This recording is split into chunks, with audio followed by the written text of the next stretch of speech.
may mga Supreme Court decisions when it comes to the ill-gotten wealth of the Marcoses. Imelda Marcos was convicted in 2018. Why are you saying that these things are not relevant? Because it is black propaganda. In fact, I watched you when you interviewed Justice Antonio Carpio and you Yes. made your opening statement. And you said that Senator Marcos was convicted of tax evasion. That is false. That Why? is fake news, Christian. Where Why? did you get that? Where did you get that? Okay, That basahin conclusion. natin. Basahin natin yung dispositive portion ng Sige, Court of basahin Appeals mo. Basahin mo. decision. Oh. And actually, this is the argument also of Justice Carpio. The fact na pinapabalik sa kanya yung hindi nabayaran na income tax during those period, 1982 to 1985. So that, according to him, basically was tax evasion. And that is his conclusion. And you believe him? That is the conclusion of a former senior associate justice of the Supreme Court. Let me explain to you, Justice Carpio. You know, Christian, Justice Carpio is wearing 3 hats in this campaign. The first Why- hat he is wearing before your TV program is the hat of a former justice of the Supreme Court. But he is wearing 2 other hats. Ano po yon? He is a partisan, political activist. He is the head of the One Sambayan at the same time. That is his second hat. What is his third hat? Ito po yung third hat ni Justice Antonio Carpio. He is lawyering for Leni Robredo, his candidate. Where? In his column in the Philippine Daily Inquirer. Yeah, you read those columns, right? I think. Yeah. He Okay, even said in his first column that Senator Marcos cannot be disqualified. Did you read that column? Yeah, I read that. Okay. Oh, yes. Yes. You're also a lawyer, We but are why in don't you? agreement. No. But why don't you answer the points you raise squarely? Yeah, I will answer it one by one. Example, sa dispositive portion ng CA decision, ang sinasabi ni Justice Carpiron, there was mention of Marcos asked to pay deficiency income tax due with interest apart from the fine. Sabi niya, since Marcos Jr. was ordered to pay deficiency income tax due, there was tax evasion which inherently involves moral turpitude. O, sasagutin kita. Yeah, Ikaw I'm ba, giving you Christian, I'm giving you the floor now. Yeah.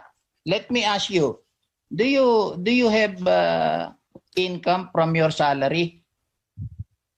Just answer the question, please. Because I want to demonstrate to the people how ridiculous this story of Justice Carpio is. Go ahead. Like you, for example, if you are salaried under ANC, because you don't want to answer my question, ANC withholds your income tax. Yes, I know that. Thank you for confirming that, Christian. All right. If ANC or the government in this case, it was the government who withheld income taxes from Senator Marcos, made a mistake. Sino sisisihin mo? Ikaw? Of course not. Oh. So that is not tax evasion. Let me be very clear with you. Section 45 of the tax code is about failure to file income tax return, Christian. Ganun yun. Oh. Ngayon, itong si Justice Carpio, he is making a mountain out of a molehill. Sapagkat, alam mo yan, Christian, Teka yung lang. failure to file income tax, decriminalize na yan Decriminalize na yan. Oh. When was it Wala na pong- decriminalized? Nanood ka ba nung impeachment? Nung impeachment, meron silang tinatawag na alpalis Yung mga justices, hindi na nagbabayad, hindi na nagpapile ng income tax return yan But did I it do mean not know that when. But you I know, remember that. the principle here, if there is a beneficial thing in criminal law for the accused, it retroacts Christian It is For the- beneficial. Where does it say regarding violations of the tax code, for instance? I do not, what is your question again? Where does it say in the tax code? For example, decriminalize. Kasi Justice Carpio mentioned Section 253C of the tax code, which says that any public officer who is convicted of any crime penalized under the tax code is perpetually disqualified from holding public office, to vote and to participate in any election. Wasn't Bongbong Marcos convicted, not just of the election code, but of the, let's not even talk about moral turpitude. Convicted because under the tax code. Wasn't he convicted? Oh, you are now changing your statement. Diba? Tama yon. He was convicted of failure to file his income tax return. No. He was never convicted of tax evasion, Christian. Dapat klaro tayo sa facts natin eh. Di ba? Mahirap kasi yung fake news eh. O ngayon, sasabihin ko sa iyo kung bakit mali si Justice Carpio. Yan decision na parati mong binabasa dyan sa tabi mo, ang penalty lang dyan, Christian, fine eh. Ano ngayon ang gusto ni Justice Carpio? Ang gusto ni Justice Carpio, kung binasa mo yung column niya, at binasa mo itong mga tao na naniniwala sa kanya, gusto niya yung desisyon, lalagyan niya sa kanan ng imprisonment. Dito sa kaliwa, lalagyan niya ng perpetual disqualification. Why? Kasi sabi niya, ako lang ang marunong, ito ang tamang desisyon. So nagpunta sila sa COMELEC, Christian. So what will the COMELEC have to do if they will follow Carpio? They have to annul that decision that you are looking at. Now, but can you answer, let me finish because the point is here. Oh, sige, go ahead.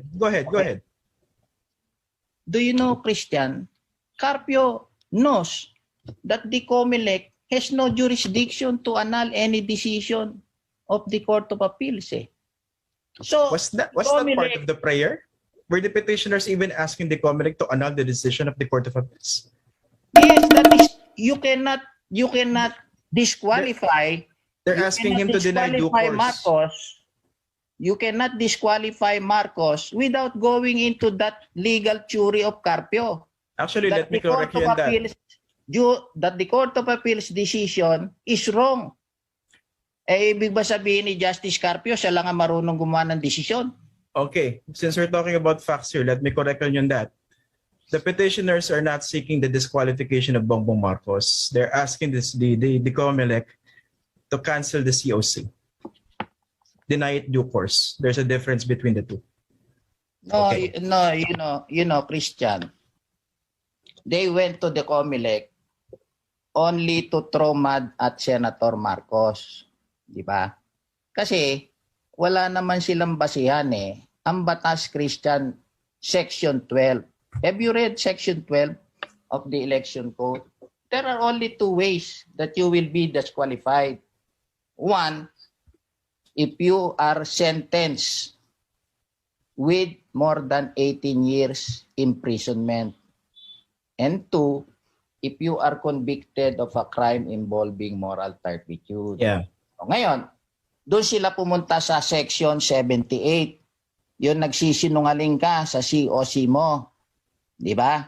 Yeah. O, doon mismo sa desisyon ni Carpio, yung mga remedies na yan, individual eh. Sila, dinodoble nila eh.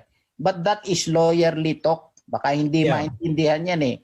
Aanuhin ko na lang yung Section 78. Sasabihin ko sa iyo kung bakit pati si Justice Carpio isasagot niya sa question 22 no din eh. Okay, go ahead because I have another question for you. Dito niya kinuwento sa programa mo ito ni Justice Carpio, if you remember. Yeah, sabi niya, nalaman niya itong kaso na ito, itong tax case after October 8. Tapos na yung filing. In-answer na ni Senator Marcos yung no. Di ba? Kung nag-file si Carpio nung candidacy, kunwari tumakbo siya na presidente, isasagot din niya no. O kaya kung siya yung nag-file para kay Bongbong Marcos, isasagot din niya no. Bakit, Christian?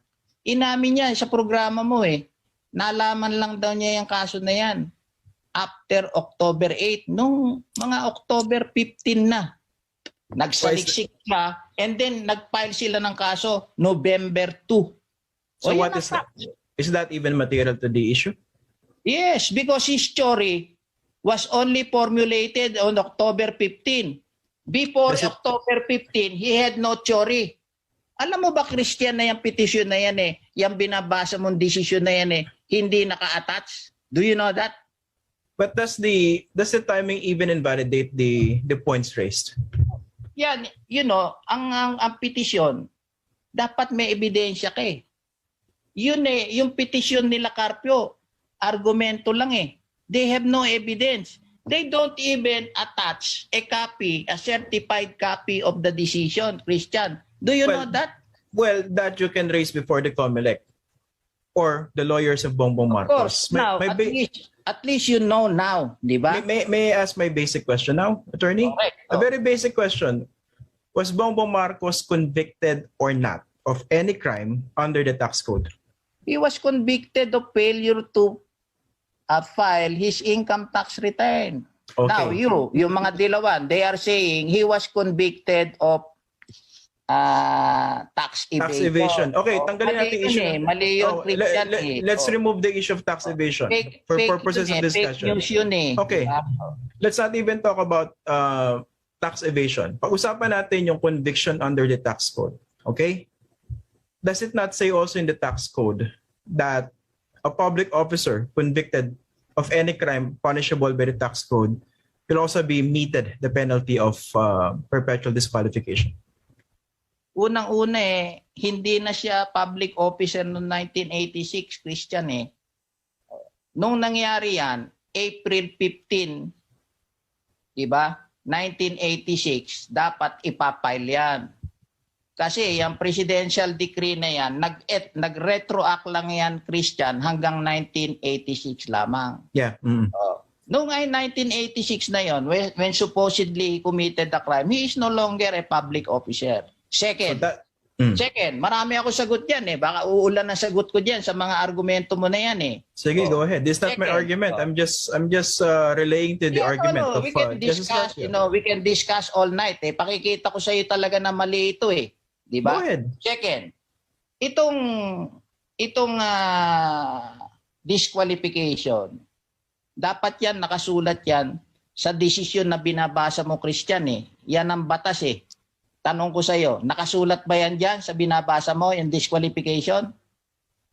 Hindi. Ngayon, ano ang sinasabi nila? Deemed written doon sa petition nila. Sino ang binola nila? Ibig mo sabihin, itong tatlong justice na iginagalang namin si Christian sa Court of Appeals, si Gloria Paras. Ginagalang namin yung Christian Kaming mga abogado na UP, College of Law. Ito yung si Lourdes Tayaw Haguros. Ginagalang namin ito Why can't we just focus? Itong si Oswaldo Agkawili. Tatlo to Christian Yeah. Itong Very si much Carpio, expected. isa lang itong nagsasalita na justice Okay. Ito tatlo ito. Si Justice Oswaldo Agkawili, yung isang poste sa OSG, Christian, sa kanya Magaling ito. Okay. Anong Yes, ibig yes. niya sabihin? Di marurunong ito? But is that even a legal argument? The Of fact that course. these three justices are good? That is a factual argument. What makes that a factual argument? Does it Yeah, have any because, direct relation to the case? No justice will impose the penalty that Justice Carpio is asking. So that is an argument that you can raise before the COMELEC. Kasi alam mo, Christian, you know what the alleged crime is? It is just like a jaywalking It is just What? like a traffic violation. He Failing to is file making income mountain tax is out like a of molehill. Wait, attorney. Yes. Kasi alam mo, ang problema sa'yo, carried away ka na No, I'm Di not ba? carried away. I'm just asking the Yeah, questions that you need to know. be asked.